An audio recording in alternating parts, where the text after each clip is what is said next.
Hi అండి. ఈరోజు lunch special దోసకాయ పప్పు, క్యారెట్, ఆలు ఫ్రై. మరి మీరేం చేసుకున్నారా లంచ్‌లోకి? కామెంట్ ద్వారా తెలపండి. దోసకాయ పప్పు కోసం ముందుగా కందిపప్పు నానబెట్టుకొని బాగా కడిగి కుక్కర్‌లో వేసుకొని కట్ చేసి పెట్టుకున్న టమాటాలు, దోసకాయ ముక్కలు, పసుపు, కారం కూడా వేసుకొని తగినంత చింతపండు కూడా వేసుకొని తగినన్ని వాటర్ పోసుకొని కుక్కర్ మూత పెట్టుకొని 5, 6 విజిల్లు వచ్చే వరకు పప్పును మెత్తగా ఉడికించుకోవాలి. ఇలా ఉడికిన తర్వాత తగినంత ఉప్పు వేసుకొని ఎనుపుకోవాలి. ఇప్పుడు ఎనుపుకున్న తర్వాత తాలింపు పెట్టుకొని ఇంగువ వేసుకొని తాలింపు అంతా వేగిన తర్వాత పప్పులో ఈ తాలింపు అంతా వేసుకొని ఒకసారి బాగా కలుపుకొని కొత్తిమీర కొంచెం నెయ్యి వేసుకుంటే ఎంతో టేస్టీగా దోసకాయ పప్పు రెడీ అవుతుంది.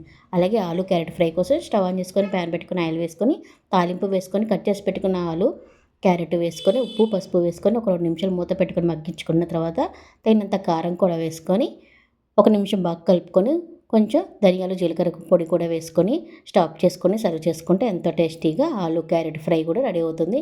ఇలా వేడివేడిగా సర్వ్ చేసుకుంటే చాలా బాగుంటుంది. ఈ వీడియో మీకు నచ్చితే లైక్ చేయండి, షేర్